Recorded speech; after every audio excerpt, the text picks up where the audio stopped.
So, in recent weeks, there's been quite a bit of Pleasure Beach news, and with so much going on, we've not had time to cover it. So, in this video, we are going to talk about all the latest Pleasure Beach news. So, I'm Scott, this is Mark for introductions.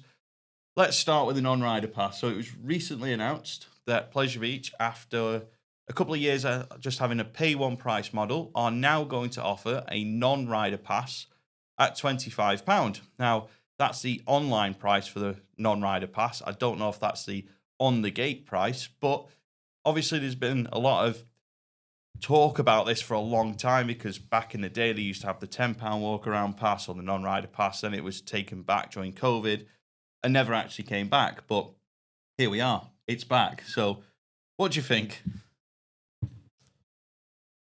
Kind of on the fence with this. Yeah. Because I am glad that it's come back. I think it's what Pleasure Beach needed. You always hear, obviously, back in the day, it used to be free. Never going to go back to being free. But when they moved to the pay one price, they still offered this pass because it's always been a family park where you'd go with your mum or your dad, and like your mum wouldn't want to go on or your dad wouldn't want to go on. So it's always been that park that it was more affordable from that point of view to bring the whole family, even though they may not want to ride. But then I look at the price of £25, and it's like kind of a bit steep. I feel it's a bit steep for what I know. You get your £5 Pleasure Beach pounds to get something to drink or whatever. I still think it's kind of expensive for what it is. Whether that works, I'm not really sure, because I think that people were expecting if it did come back, it would be £10.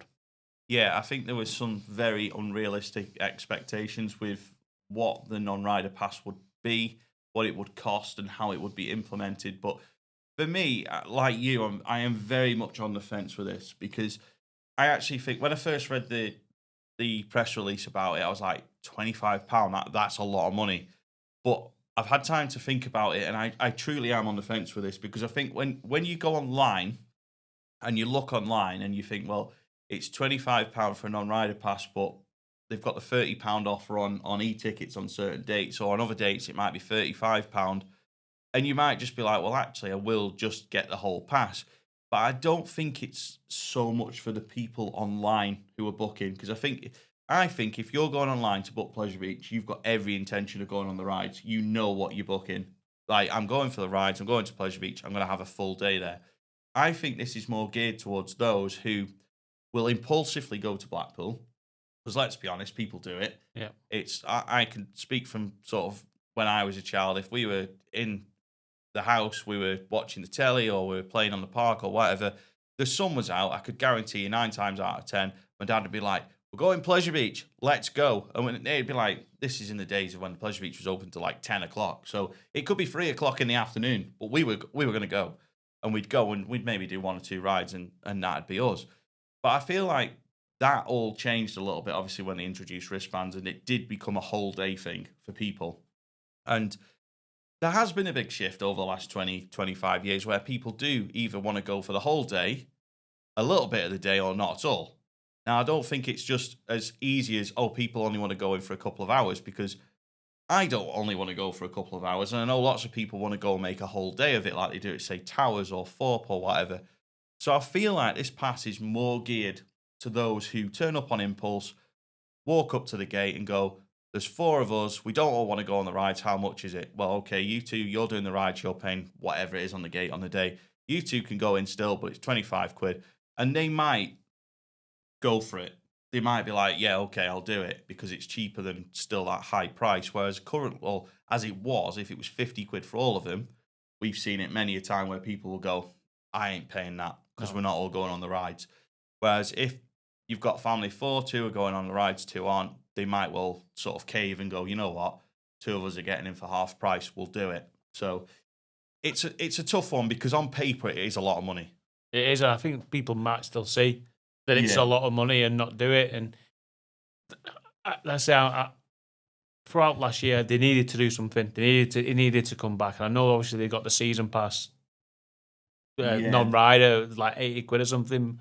I just feel that £25 is a lot of money to not do anything when you was there. And I feel like similar to you, where it's kind of like the American market, where the day ticket to go into an American theme park can be like $80, but your season pass is £90. Do you know what I mean? And I feel that that's how it's gone, to where they've gone, look, we'll offer it, but it's at such a price that you'll then think, actually, I might as well just pay that little bit more and then do the rides as well. I feel like they brought it back, but not many people will go for it because they'll then pay the higher price. Yeah. I also do have another sort of viewpoint on this, and I know that this is not going to go down very well, but this is my thought on it. I don't think there is as many people out there as we see on social media that actually want to just go to Pleasure Beach to buy a coffee or to just walk around, as it so often gets put online. I feel like the whole free entry argument and the non-rider pass is just purely people who just want to be angry on social media. And from what I've seen over the years, we obviously were Pleasure Beach Experience for a long time. I started Pleasure Beach Experience in 2009, and I have seen so many different viewpoints about how Pleasure Beach should operate and so on. I've always found that whatever Pleasure Beach do, people are angry. Like, they build a new ride. No, we didn't want that one. They bring a new non-rider pass in. No, not that one. They put on a new show. No, we don't want that one. And it's just like, for some reason, and I'm not saying it's everyone, but for some reason in Blackpool, there is just a hatred of Pleasure Beach. And those that hate the Pleasure Beach and don't like the Thompson family, whether that was Amanda, Jeffrey, or whoever, they will hate on Pleasure Beach regardless. And it's like Pleasure Beach could turn up, give them their dinner on a gold plate and say, there you go, there's a season pass. Go all year, it's free. They'd be like, no, I want that as well. And like, there is certain people that will hate on Pleasure Beach regardless. Just read the Blackpool Gazette and you'll see it. But like, the comments on the Blackpool Gazette are like a prime example of this. It's so toxic. Like, Pleasure Beach announced a new ride, and literally people are shouting at the Gazette and telling them off. And we announced something about Pleasure Beach. You know, we'll post a press release and it'll be like, no, you need to make it free entry. It's like, I'm not going to make it free entry, pal. I'm not in charge here. Like, and you're not in charge here. And it's like, they're shouting at us admins. So can you imagine what it must be like for Pleasure Beach running their social media pages, and people are like, you need to do this, that, and the other. And it's like, whoa, chill out. Like, the people on social media putting these things out there are not the ones that are going to make these decisions. But I just feel like there is a hatred of Pleasure Beach online from certain quarters. And these people that have been campaigning for this non-rider and free entry thing have had many opportunities to support Pleasure Beach in ways in which they could just walk around, like cheap local season passes, like the non-rider walk around season pass. But they still won't do it because they just want to hate on the park. So it's going to be interesting to see how it goes. It'd be interesting to see how many actually, Yeah, how it affects things, and because I know that when they did the Nickelodeon one, they had to put additional staff on other rides at the start so that they would scan the ride there, because they didn't want people then to walk into another ride to get all the way to the end and then scan the e-ticket and be like, no, you've only got a Nickelodeon Land one, so you can't ride. So it'll be interesting to see how it affects staffing numbers and what you have to do. But overall, I say it's a right move that it's come back. Whether it's the right price and for what's being offered, I am not sure. Yeah, I think it's so difficult, because if it's like a £5 or a tenner, if you've got somebody who's got the wrong intentions, they'll pay it and they'll go in and do whatever they're going to do. Whereas obviously that higher price does deter some people, but I genuinely don't know. Like, it's going to be interesting to go into summer holidays and see how busy Pleasure Beach is, or on the next late night riding, or during the illuminations, and how busy is Pleasure Beach going to be with this? Because sometimes when you do go to the Pleasure Beach these days, the park is dead. Like, the paths are dead. But then you'll get to the rides and they've got like a 30, 40-minute queue. And that's because people are going in to ride the rides and not walk around. So it will be interesting to see if the paths are a lot busier with this pass in place. Yeah, it'll be interesting to see, because you should be able to see an increase in the number of people buying the coffees, buying the sandwiches, getting some chips or whatever, because there should be more people there, or more people. Sometimes you'll walk past the fountains and FY4, and there'll still be nobody on the seats there, so those should be less. But whether I don't know, I feel like they could have offered a little bit more for the £25 than what's being offered on there. It would have been interesting if they'd maybe offered like a ride on, say, one of the big attractions with it, say like Big One or Icon or something, where you just get literally one go. And I feel like maybe that might have helped, but I don't know. I really until it's in place, I don't know. Yeah. Until like people using it. Yeah, or like Alice, Wallace, Yeah. the darker rides, Yeah, that are more family focused. Yeah. With like, you be able to take grandma on Alice or Wallace, and because like they're not the thrill attractions, maybe that will be like, you know what, I'll do that for £25 because I can do all these dark rides like Ghost Train and things like that. I just think it's a bit steep. Yeah, it's going to be interesting to see how it goes. But what I will say is, if it doesn't work out and it gets removed, no amount of campaigning will bring it back a third time. No. So if this is like what people want and they need to support it, because I think we've seen with things in the past like the late night Fridays during Illuminations, everyone, us included, for years campaigned for it, and then they did it and it wasn't supported, so they got rid of it. So if you wanted this, then you've got to support it, basically. If you're in, if you haven't already got a season pass, for example. Yeah. So moving on, we've got a Gyro Swing name announcement, which is probably the worst kept secret, other than that they were building the Gyro Swing, because obviously people leaked it on social media. I'm just going to call it Gyro Swing because I was going to ask you to say it. No chance. Like Avic TAS, I think. It doesn't roll off the tongue. No, it doesn't. I'll just call it. We're going on the Gyro Swing because say it doesn't. I don't know.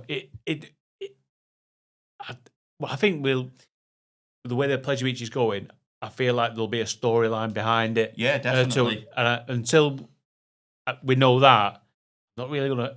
I find the name a bit. I don't know. It's not screaming Gyro Swing at me or anything like that. It just, I don't know. It doesn't quite fit with what I expected. Maybe that's my own perception of it. I'm just not sure.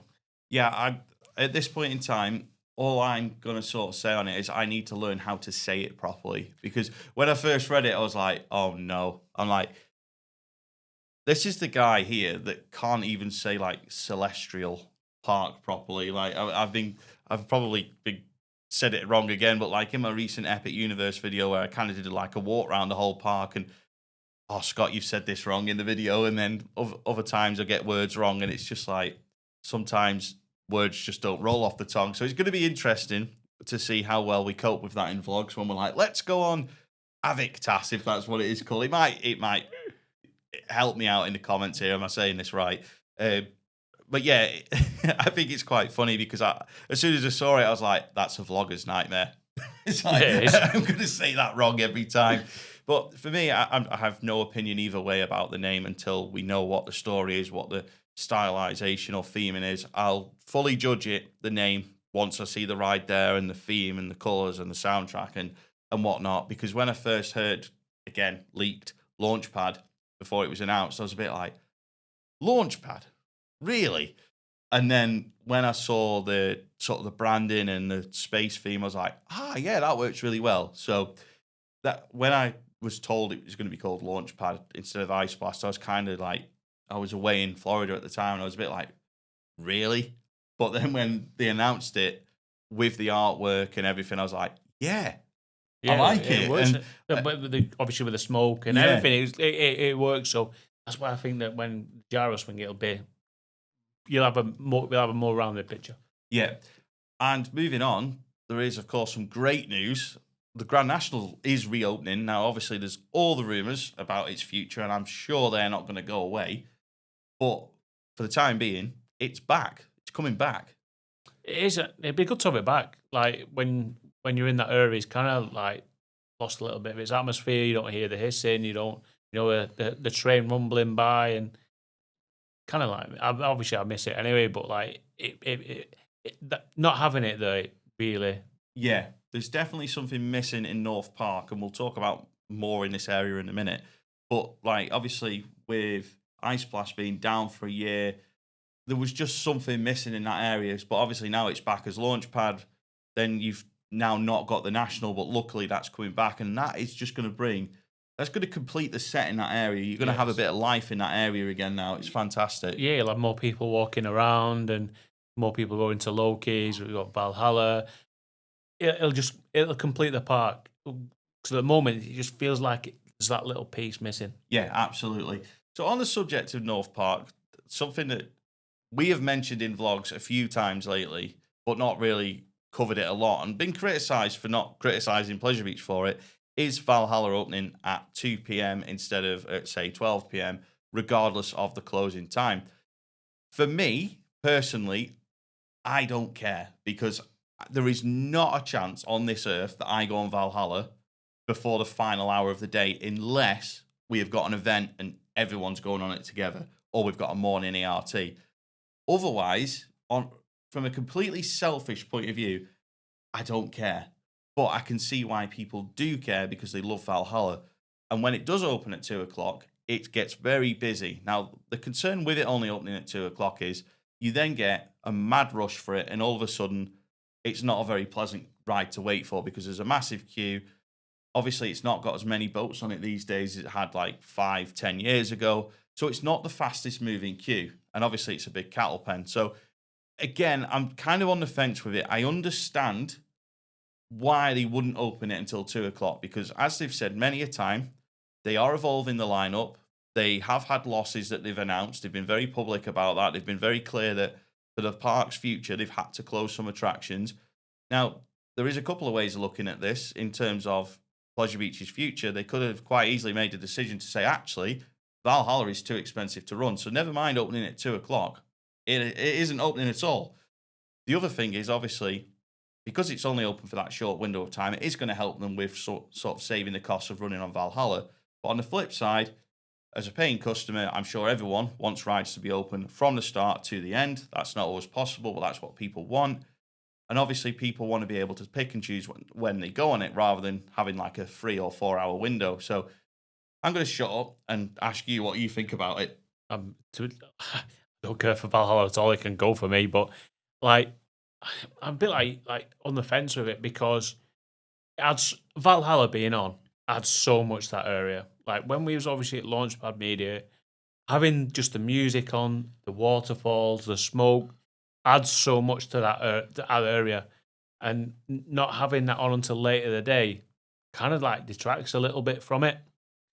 But from a park's point of view, as we know that they look at the day, they look at the ride numbers, and they probably looked at it and gone, nobody rides it anyway, or very few people ride it between, like say 12 and 2. Like we're spending X hundreds or thousands of pounds running it for absolutely no benefit. Yeah. Whereas they might upset a few people, but opening it later, they'll still get to ride Valhalla, and it's a better value for Pleasure Beach to do that. But I don't know. Like I am on the fence that because I can see where people may want to do it first, and then they've got all day to dry out. Yeah. It's just I don't know. It's a difficult one for them. I feel like they're stuck between a rock and a hard place. They either maybe lose more money by opening it longer, or they upset a few people and open it a bit later when you'll still be able to ride it anyway. Yeah. So like it really is a difficult one, and I don't envy Pleasure Beach making that decision. I'll be honest. No, same. It's like as we've seen now, a lot of what Pleasure Beach are doing is data driven. Every time you scan your e-ticket on any attraction, that data is going into one massive spreadsheet and one massive database system where they are looking at everything now. They are looking at how many times you're going on Valhalla, what time you're going on it, where else you're going in the day, what your patterns are. And based on that, we are going to see changes. We are going to see, obviously, Pleasure Beach have had staggered opening on their rides for as long as I can remember now. And that is going to be shaped by the e-ticketing system. Now, don't get me wrong, I still find it really annoying scanning to go on every ride. But now I've got a better understanding of why we have to do it. I'm kind of a little bit more like, oh, yeah, I've got to scan to go on this ride. And when sometimes the staff will be like, it's all right, I'll just if your e-ticket's not working, I'll just scan you through. No, it's fine. I'll scan my e-ticket because, especially on rides I like, because I'm like, I don't want to make sure, I don't want me not to scan and end up like something getting removed because no one's actually scanning to go on it.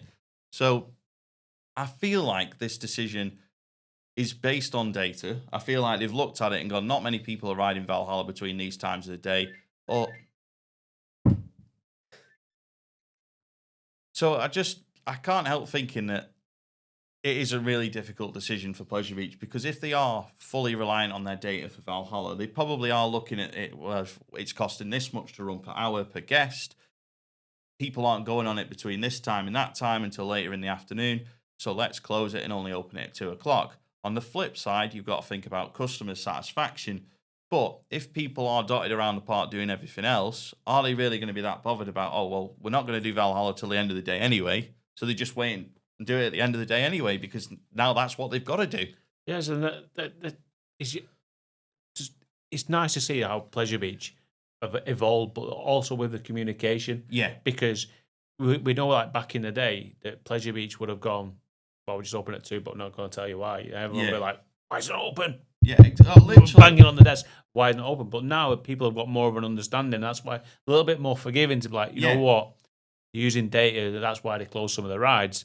But they're probably using data to think, like, we don't need to open it at this early on. Yeah.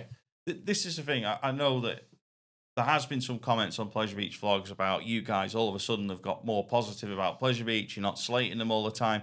And I think a large part of why we have taken a different approach on how we report on Pleasure Beach is because Pleasure Beach have taken a different approach with their interaction with guests, and generally not just us on, oh, we'll talk to you when we see you in the park and tell you what we're doing. It's not a case of that. It's more a case of collectively they are putting out press releases, statements, things on social media. They are talking to us all as guests. We're doing this because of this reason. Whereas when you go back to 2022, oh, we're opening Valhalla in the summer. It got to the end of the summer and we still didn't know when it was opening. That was because it wasn't opening and they didn't tell anyone until the end of the season. Then they went, oh, it's opening next year, by the way. And it's kind of like, yeah, we'd all guess that by that point. Yeah. And then you move on to 2024. Or no, 2023, sorry. And it's like, was it 2023? No, it was 2024 when Ice Blast was shut all season. And River Caves. And there's absolutely no communication all season. And you're like, why are these rides closed? When are they reopening? And now that's not the case anymore, because they've actually, at the start of the season, they came out and they said, these rides will be closed all season. They were very clear that these rides were going to be closed because they are evolving the park lineup and making tough decisions for the benefit of the future of the park. Decisions like Valhalla opening at 2 o'clock are probably for the benefit of the future of the park. Now, we've got to look at the bigger picture. Do we want to be able to ride Valhalla every day between 11 o'clock and, say, 5 o'clock? Or do we want Pleasure Beach to still be here in 5 years' time when they've got the new Gyro Swing, an updated River Caves, the updated launch pad, maybe a new roller coaster, maybe something else new?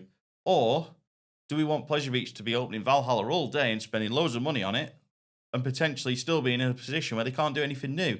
And then we're all hammering them on social media going, oh, they've not built a coaster since Icon, they've not done this, they've not done that. So there is a whole bigger picture at play here. Now, don't get me wrong. If we were in a situation 2 years ago now where Valhalla isn't opening until 2 o'clock and there's zero communication and Skyforce is closed and all these rides are closed and they're telling you nothing, then yeah, we would be criticising it. But because they're coming out and saying, we're doing this, we're evolving the lineup, these rides are going to be closed, they're being honest, they're being transparent. This is something completely different. You may not agree with every single decision. I don't agree with every single decision that Pleasure Beach have made, whether that's right or wrong. But people are forgiving to the point where I might not agree with it, but I understand the rationale behind your decision and why you've made it. And people like sort of understand why. You may not like it, they may be angry about it, but at least you've got an understanding rather than just be like, yes, it closed and not to tell you why, or would just say nothing at all. Because you only need to look back at River Caves last year, where River Caves didn't open at all, but it didn't say anything about it. But this time it's like, you know what, it's going to close all year for however long, because they've not put a date on it, but we're going to reimagine it. And you're like, you know what, take as long as you want then, because you've told us it's being reimagined, not set as a date, you've not set our expectations. I think that's why people got angry about Valhalla. There's like, they set the expectation, it's going to be reimagined, it's going to open in summer, and then nothing. Yeah. Absolutely nothing happened. I was like, you said it was going to be open. You've said nothing at all. And it's like, and that's why I'm probably a little bit more forgiving of Pleasure Beach. Yeah, absolutely. I have been very critical of Pleasure Beach over the last 3 or 4 years about various things, and there are still things that I wish were different. Like, for example, we spoke about it in a vlog recently with Big Dipper being on one train. There's been photos and videos lately of Big Dipper's second train being now on the transfer track. If that goes back onto 2 trains soon, happy days. But there's no point getting angry and ranting about it in a vlog and then being like, oh, well, River Caves is closed too. And it's like they have explained where they are as a company, where they want to be. They want to evolve the lineup. They want to do that by bringing new attractions, but also by reimagining certain attractions in the park. Not every classic ride can be saved. Not every popular ride can be saved. Tough decisions have got to be made along the line. We're not all going to agree with everything, but if the communication and transparency of the whole business continues, then I'm here for the ride. I'm there with them. And I might not agree with everything they're doing. And I might well do videos like this where I say, oh, they've announced this is happening. And you know what? I'm quite gutted about it, or I'm disappointed. But they've said that they're doing this for this reason. And you just go, let them get on with it. And I don't want to force negativity and hatred on a park that is now trying to be different. They've got a lot of old decisions and old behaviors of many years to try and get away from. And that is what they're doing with better community. I mean, the season launch was incredible. And the way that they've handled the ride closures or any adverse things going on for them, they've handled it fantastically. And they're getting so much better at dealing with the public relations side of things. The way that they market stuff, the way they're doing social media is considerably better. And they are trying. But you can't just click your fingers and change everything that's gone on in the last 20 years in 6 months. It's not going to happen. No, it's not going to happen. Like you said, with a season launch, back in the day, they wouldn't have mentioned the Gyro Swing. No chance. That would have been next year's season launch. Yeah, when we already know. Yeah, you built it. It's going to open on this day. It's like, okay, but now they've teased it for out, and that's a good thing for the park. They are learning and trying to evolve with the times. Because a lot of times when we was frustrated, it's because it felt like it was still stuck in 1980, but we was in 2020. Yeah, exactly. And that's the thing. It's like a couple of years ago, we'd have all seen the big barriers go up around where the Gyro Swing's going. So we'd have all been talking about it, but there'd have been no marketing, there'd have been no information. And then all of a sudden, this massive ride will have been there, and it'd have been testing, and then it'd have been, oh, by the way, we're building a new ride, and we'd all be like, yeah, we know, we can see it.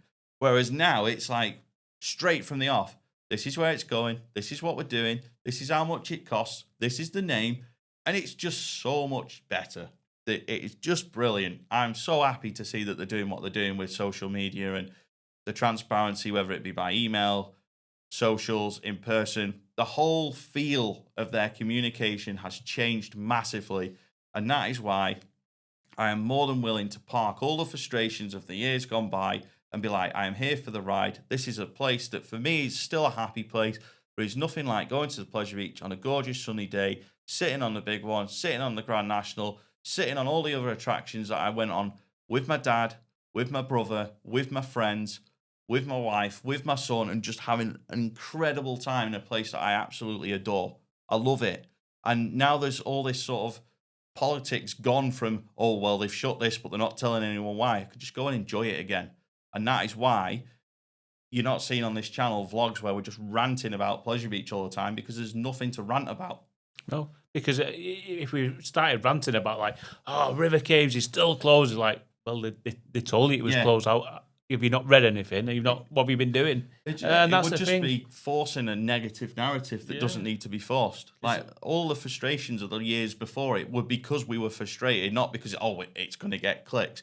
Trust me, like being positive about Pleasure Beach compared to posting negative videos, there is a massive difference in the numbers. If we post negative videos from Pleasure Beach and other parks, the clicks are a lot higher than they are when it's a positive video. So if it was a false and fake narrative, it would not be a positive one because it wouldn't be worth it. It would be like nobody should go to a park to be angry at No. all, because that's, if you go into the park and they're like, "Oh, I'm going to Pleasure Beach to have a really bad day," what are you going for? Type Yeah. of thing. And the main frustration that I always found with Pleasure Beach over the years was lack of communication. All I wanted was them to be better communicators. If you communicate stuff to me, that's fine. I'll be as happy as Larry. I can understand it. I can move on. Have a great day. Whereas before, it was just like frustrating, like you say, like about Valhalla not opening on time. It's like I can kind of understand it because of the costs involved. Would I sooner have would people's because if they opened it all day and it's cost £10,000, but the same number of people rode it, whereas they can reduce that cost to say £6,000, same number of people riding the same time of time, Yeah. happy days. Yeah, absolutely. I think, like I say, from a personal level, I couldn't care less what time Valhalla opens because I'd probably go on it once or twice a season. Whereas I know people do love it, but if you're still getting to go on it, does it really matter if it's opening a little bit later? I get it. I get people want to do it first. I get people think it should be open all day. But at the end of the day, it isn't. And we can probably all see why it isn't. It's an expensive ride in a park that is trying to spend money more wisely. Yeah, 'cause that's all they've always said. Like, look, we're more data driven. They know the costs of all the rides, and they could think, is that value for our money to keep it going? When if we spend all of this money, we might really struggle towards the end. And you get that because it's better to have a Pleasure Beach than, unfortunately, I will mention it, than to end up like Oakwood. Well, exactly. And bad decisions on and overspending on the wrong things will just be a road to ruin. And it's not something I want to see. So, yeah, I think we can leave it there. That is all we've got to say on Pleasure Beach for the time being. Obviously, there's been a lot of Florida videos lately. There's going to be a lot more America stuff coming on the channel soon. But in the next couple of weeks, there's going to be a couple of UK vlogs from various places. So, yeah, that's all for today. Let us know what you think about the current situation at Pleasure Beach in the comment section below. If you have enjoyed this video, please hit the like button. Please subscribe. Many thanks for watching. See you next time.